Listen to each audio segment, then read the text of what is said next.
રબારીની વાત કરી રહ્યા છો, પણ એ પ્રશ્નો પછી પણ કોઈ ચોક્કસ જવાબ મળ્યો નથી. રાજનીતિ આવી છે, રાજનીતિ હાવી થાય છે. રાજનીતિ એવા દરેક મુદ્દાઓ પર હાવી થાય છે જેમાં એમને એવું લાગે છે કે આ તો જન સામાન્યની પીડા કે અવાજ છે. તમે કેવી રીતે કોંગ્રેસ કે ભાજપ કે પછી આમ આદમી પાર્ટી પર ટોપલા ઢોળશો અથવા માછલા ધોશો એમના પર, કે એમને જ પ્રશ્ન કરશો કે તમે જાતિવાદી છો અને તમે જાતિવાદી રાજનીતિ કરો છો, જ્યારે આપણી સામે છે કે આખો સમાજ છે એણે જાતિના ચશ્મા પહેરેલા છે. એક વ્યક્તિને ન બોલાવવું એ એના સમાજનું અપમાન બની જાય છે. એનું એ અપમાન ઘોષિત કરી દેવામાં આવે છે અને પછી એક માણસો જોડાતા જાય છે એમાં, અને દરેક માણસો એ સ્પર્ધામાં આવે છે કે ભાઈ અમે બાકી ન રહી જવા જોઈએ એને સમર્થન આપવામાં. એક કલાકારને શું કામ બાકાત રાખવામાં આવ્યો? શું કામ એમને ન બોલાવવામાં આવ્યા? કોણ હતું કે જેણે આયોજન કર્યું? કઈ પરિસ્થિતિમાં કર્યું? સરકાર ચોક્કસ વર્ગને, સમુદાયને, વ્યક્તિઓને જ શું કામ વિશેષ પ્રાધાન્ય આપે છે? અને માત્ર આ કલાકારોમાં નથી, સરકાર કે મુખ્યમંત્રી કે પછી મંત્રી કે પછી અધ્યક્ષ, દરેકની પાછળ, દરેકની આસપાસ અમુક ચહેરાઓ હોય છે. એ પત્રકારત્વના હોય છે, એ કલાકાર ક્ષેત્રના હોય છે, એ બાકીની ઇન્ડસ્ટ્રીના હોય છે. એ ચોક્કસ વ્યક્તિઓ માટેનો એમનો અનુગ્રહ વધારે હોય છે, એમનો પ્રેમ વધારે હોય છે, એમના પર ઉષ્મા વધારે હોય છે. પણ શું એ પ્રેમ આપતા પહેલા કે સંબંધો રાખતા પહેલા આમ ફિલ્ટર કરે છે કે આ જ જાતિ કે આ જ સમુદાયને આપીશું? તો એનો જવાબ બહુ જ ના છે. જે એમની ખૂબ નજીક હોય, જે એમના ખૂબ વખાણ કરી શકે, ખુશામત કરી શકે, એમના માટે વોટ માંગી શકે, એમના માટે પોલિટિક્સ કરી શકે, એ લોકો એમની નજીક હોય છે. એ બહુ જ સ્વાભાવિક પ્રક્રિયા છે. અને ત્યાં જે કલાકારો ગયા એ સરકારને ખૂબ ગમતા અને માનીતા કલાકારો છે. એ સરકાર કરતા એ ભારતીય જનતા પાર્ટીનો અવાજ બની જાય છે, પક્ષનો અવાજ બની જાય છે ઘણી બધી વાર. જે રીતે કીર્તિદાન ગઢવીએ આખું આમ જેમ ઉડતું તીર પકડ્યું, એ રીતે સ્માર્ટ મીટરનો એમણે મુદ્દો ઉપાડ્યો અને પછી જનતાએ એમના પર ખૂબ પ્રશ્ન કર્યા. એટલે સેલિબ્રિટીને ગોપાલ ઇટાલિયાએ સેલિબ્રિટી કહ્યા. તો મતલબ કે એ આમ આદમી પાર્ટી બોલાવશે તો એ કાર્યક્રમમાં એ નહીં જ જાય. એમનો ઝુકાવ સ્પષ્ટ છે. પણ બાકીના કલાકારોનો ઝુકાવ શું સ્પષ્ટ છે? અને જો એ નથી તો એમને એવી અપેક્ષા શું કામ છે કે સરકાર એમને બોલાવે? આ આટલી જ સરળ વાત છે. આ ઠાકોર સમુદાયની કે પછી રબારી સમુદાય કે પછી ગઢવી સમાજ કે બધાની નથી. બીજા પણ બહુ એવા સમાજો છે કે જેમના કલાકારોને ત્યાં નથી બોલાવવામાં આવ્યા કેમ કે કલાકારોની નાતી, જાતિ કે સમાજ નથી હોતો. પણ વિક્રમ ઠાકોરનો એક સમાજ છે અને એમને એવું લાગે છે કે ઠાકોર સમાજના કલાકાર છે અને ઠાકોર સમાજના કલાકાર હોવાથી એમનું અપમાન કરવામાં આવ્યું છે. પણ માત્ર વિક્રમ ઠાકોરને આવું નથી લાગતું, બાકીના કલાકારોને પણ એવું લાગે છે. એટલે કાજલ મહેરિયાને પણ એવું લાગે છે કે એમના સમર્થનમાં છે, એમની સાથે છે. સાગર પટેલને પણ એવું લાગે છે કે પટેલ સમાજના વોટ લે છે પણ એમને નથી બોલાવતા. નેતાઓને પણ એવું લાગે છે. એટલે ગિનીબેન ઠાકોરને તો એવું લાગ્યું જ કે ઠાકોર સમાજના છે એટલે નથી બોલાવ્યા. કોંગ્રેસના બાકીના નેતાઓએ પણ સમર્થન કર્યું. ધવલસિંહ ઝાલાએ પણ સમર્થન કર્યું કે ભાઈ વિક્રમ ઠાકોર એટલે ઠાકોર સમાજનું સ્વમાન, સ્વાભિમાન અને ગૌરવ. એમનું અપમાન એટલે ઠાકોર સમાજનું અપમાન. અલ્પેશ ઠાકોરને પણ એવું લાગ્યું. ગોપાલ ઇટાલિયાએ સરસ રીતે એમને કહ્યું કે ભાઈ તમારે એનો જો જવાબ આપવો છે અથવા પ્રત્યુત્તર આપવો છે તો તમને વિધાનસભામાં કલાકાર તરીકે પેલી ગેલેરીમાં બેસવા નથી બોલાવ્યા. ચૂંટણી લડો, આવી જાઓ વિધાનસભામાં, ધારાસભ્ય બની જાઓ. કેટલું સરળ છે. વિક્રમ ઠાકોર તો જીતી પણ શકે એમ છે ચૂંટણી. એમની લોકપ્રિયતા ખાસી વધારે છે ગુજરાતના ગ્રામીણ ક્ષેત્રોમાં. અને હવે તો ઠાકોર સમાજમાં ખાસ લોકપ્રિયતા હશે કેમ કે એમણે સમાજની એક વાત વચ્ચે ઊભી કરી છે. આપણા દેશની આ બહુ જ કડવી હકીકત છે. આપણે બહુ જ સરળતાથી નેતાઓ પર એવું ઢોળી શકીએ છીએ કે નેતાઓ કે પોલિટિકલ પાર્ટીસ એ પ્રકારની જાતિવાળી રાજનીતિ કરે છે. ભારતીય જનતા પાર્ટી પણ શહેરો સિવાય ગુજરાત રાજ્યની ગ્રામીણ કોઈ પણ વિધાનસભા બેઠક પર જે જાતિગત સમીકરણો છે, ટ્રેડિશનલ જાતિગત સમીકરણો, એનાથી હટીને ટિકિટ આપીને બતાવે. પ્રયત્ન કરી જોવે ભારતીય જનતા પાર્ટી, જે એવું કહે છે કે અમે રાષ્ટ્રવાદ પર કે હિન્દુત્વ પર વોટ જીતીએ છીએ. જાતિના ચોક્કસ માળખા કે એના સમીકરણોની બહાર જઈને તો ભારતીય જનતા પાર્ટી પણ પોતાના કોઈ ઉમેદવારને નથી ઊભી રાખી શકતી. જાતિ એ ગુજરાતની અને દેશની હકીકત છે. એવી હકીકત છે કે જે સ્વમાન કે સ્વાભિમાન સાથે જોડાયેલી રહે તો એ બહુ જ અદ્ભુત છે. પરંપરા કે વ્યવસ્થાના રૂપે જોડાયેલી રહે તો એ કોઈ વાંધો નથી. પણ એ જ્યારે અભિમાન બની જાય અને બીજા સાથે ભેદભાવનો દ્રષ્ટિકોણ બની જાય ત્યારે એ સમસ્યા ઊભી કરે છે. અને ગુજરાતમાં જાતિગત સમસ્યાઓ પણ છે. એ વાતનો સ્વીકાર કરવો રહ્યો. હવે વિક્રમ ઠાકોર ક્યારે ચૂંટણી લડશે એની પ્રતીક્ષામાં આપણે રહીશું, એમના ઓફિશિયલ ડિક્લેરેશનની. પણ એ પહેલા અલ્પેશ ઠાકોરે શું કહ્યું, બાકીના કલાકારોએ શું કહ્યું, વિક્રમ ઠાકોરે પોતે શું કહ્યું, સાંભળીએ એમને, કેમ કે એ સમાચારનો ખૂબ મોટો હિસ્સો છે. પરંતુ વિક્રમ ઠાકોર એક ખૂબ ખ્યાતનામ કલાકાર છે, ગુજરાતની ફિલ્મ ઇન્ડસ્ટ્રીના ખૂબ મોટા કલાકાર છે, જેને માં સરસ્વતીના આશીર્વાદ છે. એવા કલાકાર જ્યારે ત્યાં નહોતા, એટલે સ્વાભાવિક છે કે એમનામાં પણ નારાજગી થાય. ત્યારે હું 100% એમની વાત સાથે સંમત છું. પરંતુ આ કાર્યક્રમ કોઈ પૂર્વ આયોજિત નહોતો. સરકારનો ઈરાદો વિક્રમ ઠાકોર જેવા ખ્યાતનામ કલાકારને ઇગ્નોર કરવાનો ના હોઈ શકે. હવે કલાકારની કોઈ જાત હોતી નથી, એટલે કોઈને કદાચ આમંત્રણ આપવાનું રહી ગયું હોય, સ્પેસિફિકલી નહોતું, પરંતુ એ અચાનક ઊભો થયેલો પ્રસંગ હતો અને એવું મનમાં આવ્યું એટલે આગલા જ દિવસે જેટલા કલાકારો યાદ આવ્યા એમને આમંત્રણ મૌખિક આપી દેવામાં આવ્યું હતું. કેમ આટલો બહોળો સમાજ છે તો તમે કેવી રીતે ભૂલી શકો છો? પહેલી વસ્તુ એટલે એવું તો છે ને કે આ સમાજમાં કલાકારો નથી, ઘણા બધા કલાકારો છે. મને છોડી દો, હું કોઈ કલાકારની કેટેગરીમાં એ લોકો માટે આવતો નથી, બરાબર? એટલે મને છોડી દો. મારા સિવાય ઘણા બધા કલાકારો છે, બહુ સારા સારા કલાકારો છે. તો એ લોકો પણ ધ્યાનમાં ના આવે તો ખબર નહીં. મને મોદી સાહેબને મને ઓળખે છે 2007થી, એમને ખબર છે કે વિક્રમ ઠાકોર કોણ છે, આ લોકોને ખબર નહીં, એટલે નવાઈની વસ્તુ કહેવાય. એ ખબર નહીં. 30 વર્ષથી સન્માન જળવાતું નથી એવી વાત જગદીશ ઠાકોરે કરી. જગદીશભાઈ હવે વર્ષોથી રાજકારણમાં છે, અમારા સમાજનું બહુ સારું નામ છે. હું તો જ્યારે મારી લાઈનમાં આવ્યો 2006માં, એના પછીનો જે મારી સાથે શું થયું મેં તમને હમણાં બી કીધું કે ભાઈ 2007માં મને બેસ્ટ એક્ટરનો એવોર્ડ પણ મળ્યો હતો. પ્રીત જન્મની ભૂલાશે નહીં. જે તે ટાઈમે અમારા મોદી સાહેબ એ વખતે મુખ્યમંત્રી હતા. તો એના પછી હા એકવાર એવું થયેલું, ગૌરવ પુરસ્કાર મને ગુજરાત દિવસ હતો, એ દિવસે મને રૂપાણી સાહેબના હાથે મને મળ્યો હતો. એના પછી કદી પણ મારું કોઈ સન્માન નથી થયું ને એનો મને કોઈ હરખ શોખ પણ નથી થયું. જગદીશભાઈ કીધું કે ભાઈ 30 વર્ષ. આગળ વાત કરીએ બનાસકાંઠાના એસપીની અક્ષયરાજ મકવાણાની. અક્ષયરાજ મકવાણાની ટ્રાન્સફર માટે જ્યારે એમના જ ક્ષેત્રના સાંસદ અને ધારાસભ્ય પત્ર લખે ત્યારે એ મોટા સમાચાર બને છે. એવા સમયમાં જ્યારે ખૂબ આરોપો લાગી રહ્યા છે પોલીસ પર કે પોલીસ બુટલેગરોને છાવરે છે, પોલીસ દારૂના ધંધા કરાવે છે, પોલીસ દારૂ એન્ટર કરવા દે છે, અને તમે જ્યારે બોર્ડરના જિલ્લામાં એસપી હોવ ને તમારા પર આરોપ લાગે ત્યારે એ ખૂબ ગંભીર પ્રશ્ન બનતો હોય છે.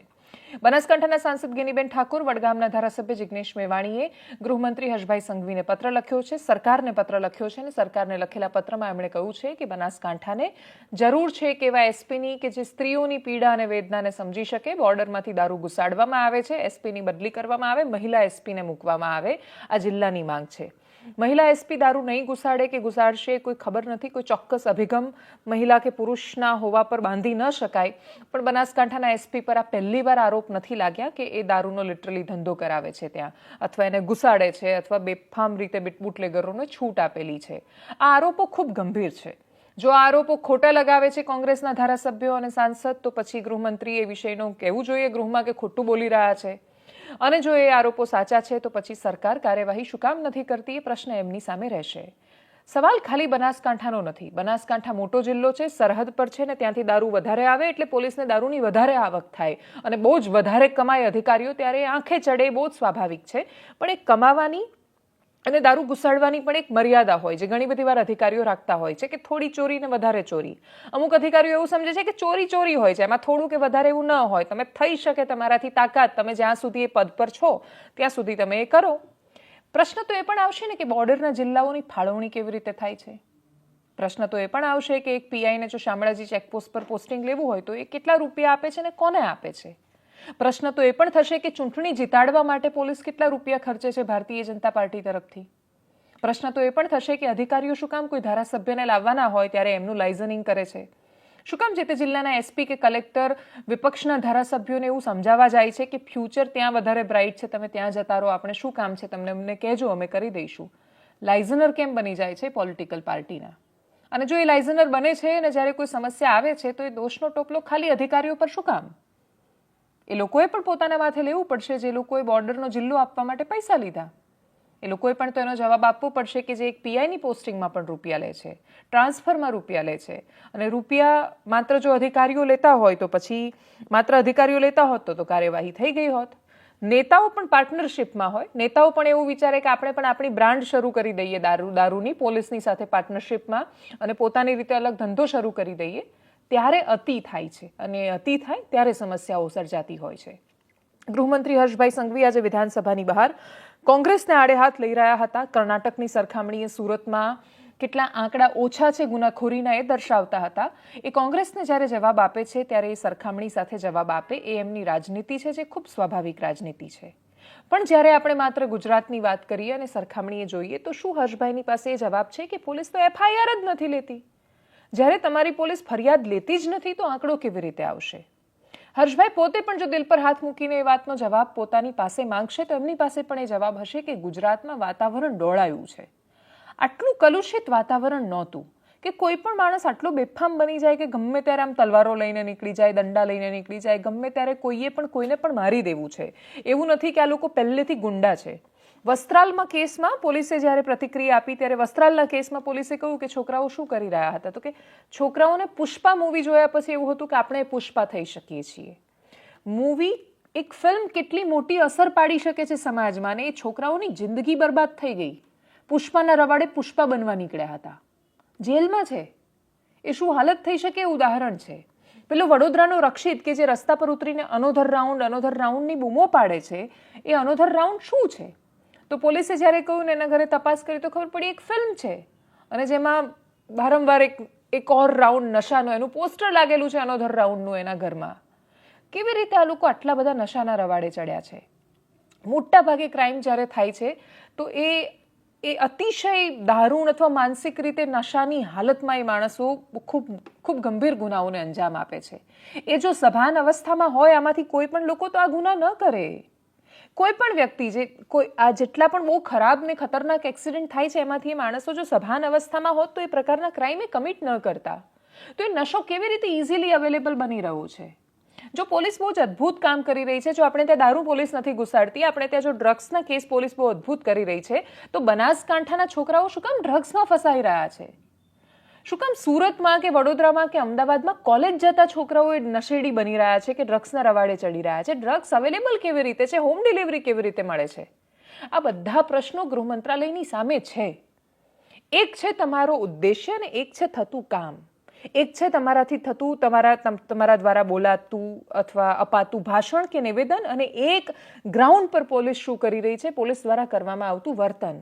ગૃહમંત્રી અહીંયાથી આવીને પોલીસને ચીમકીને ધમકી આપીને જાય, સમાંતરે આ જ બધા દિવસોમાં 2 દિવસ પહેલા ભરૂચથી ઘટના સામે આવે કે પોલીસે પેલા વ્યક્તિને એટલું બધું દબાણ કર્યું દારૂનો ધંધો શરૂ કરવા કે માણસ મરી ગયો ચિઠ્ઠી લખીને, અને પોલીસ પર ફરિયાદ કરવી પડી કે ભાઈ પોલીસ એટલું બધું ઉશ્કેરણી કરતી હતી, હેરાન પરેશાન કરતી હતી, પરિવારને એટલો ખરાબ કરી નાખ્યો. માણસ જેણે 4 મહિના પહેલાથી દારૂ વેચવાનું બંધ કર્યું હતું, પોલીસ આવીને દબાણ કરે કે ભાઈ ધંધો ચાલુ કર.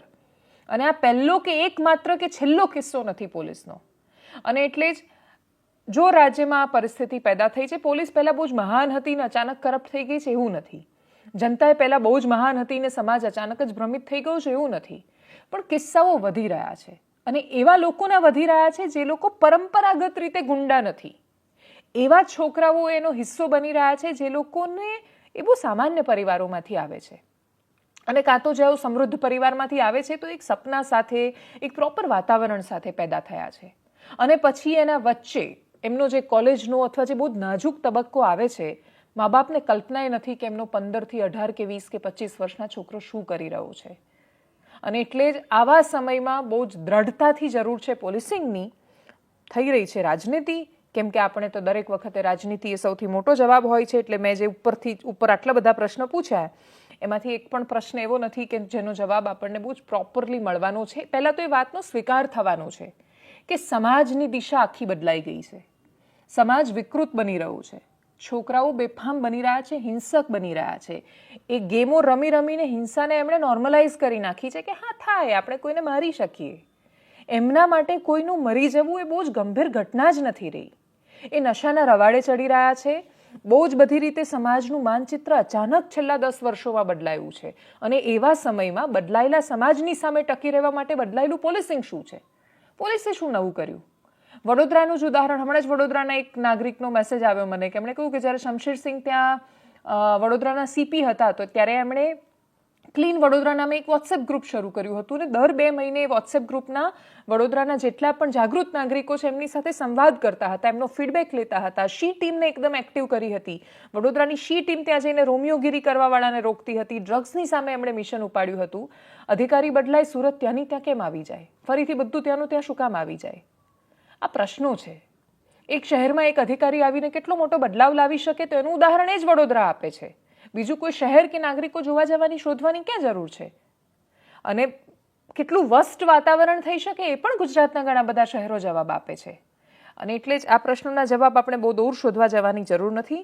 ગૃહમંત્રીએ પોલીસને ચેતવણી આપી છે. એમણે કહ્યું છે કે તમે જો તમારી લુખ્ખા તત્વો સાથે ઉઠક બેઠક હશે તો એને પણ છોડવામાં નહીં આવે.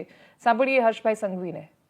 એટલે આ પ્રકારના ગુનેગારો પર કડક પગલાં ખાસ કરીને ભરવામાં આવ્યા છે અને હજી બી વધુ કડક પગલાં આ પ્રકારના ગુનેગારોની ગુજરાતભરમાં ભરવામાં આવશે અને તમામ દિશાએ ગુજરાત પોલીસના તમામ યુનિટોને આની એક માર્ગદર્શિકા ડીજીપી દ્વારા આપવામાં આવી છે, જે 100 કલાકની અંદર તૈયાર કરીને એમને ગુજરાતભરની અંદર આની ઉપર એક્શન લેવાના છે. આજે હું પોતે બી સંપૂર્ણ જે કામગીરી છે એ લેટરમાં લખેલી જ છે. એ લેટર બી ઓફિશિયલ બધાને મળેલો જ છે. એટલે એ જ પ્રકારે કામગીરી ચાલુ છે. કાયદાનું જે કામ છે એની ઉપર કોઈ બી પ્રકારના સ્ટેટમેન્ટ આપવા એ યોગ્ય નથી, કારણ કે કાયદો કાયદાનું કામ કરે છે, ન્યાયપાલિકા ન્યાયપાલિકાનું કામ કરે છે. પણ અમારી જવાબદારી છે પ્રિવેન્શન એક્શન લેવાની, ને પ્રિવેન્શન એક્શન સંપૂર્ણપણે ગંભીરતાપૂર્વક લેવામાં આવશે. જરૂરથી મેટ્રોપોલિટન સિટીઓની અંદર જે ઘટનાઓ બને છે એ ઘટનાઓ જોડે જોડે એ લોકોને જે ન્યાય અપાવવાની કામગીરી છે એમાં ગુજરાત દેશમાં સર્વપ્રથમ રાજ્ય છે જે ફાસ્ટ ટ્રેક કોર્ટ દ્વારા ઝડપથી ન્યાય અપાવવા માટે અનેક દાખલાઓ આપ સૌની સામે એ પુરવાર કરે છે કે ગુજરાત ઝડપથી ન્યાય અપાવવામાં આપણું રાજ્ય દેશમાં સર્વપ્રથમ રાજ્ય છે. સુરત શહેરના જે કિસ્સાઓ એમને કીધું વધી ગયા છે, તો આઈપીસી કલમના હિસાબે જ આપણે જોઈએ તો 2020ની અંદર 33,824 કેસો દાખલ થયેલા, 2021ની અંદર 32,097 થયેલા અને 2023માં 11,499 કેસો દાખલ થયા છે, જે બીજા વર્ષો કરતા ઓછા છે. પરંતુ આ કેસો બી કઈ રીતે ઘટે તે દિશામાં કામગીરી કરવા માટે સુરત પોલીસ અને ગુજરાત પોલીસ મક્કમતાથી કામગીરી કરશે અને કરવી જ પડશે.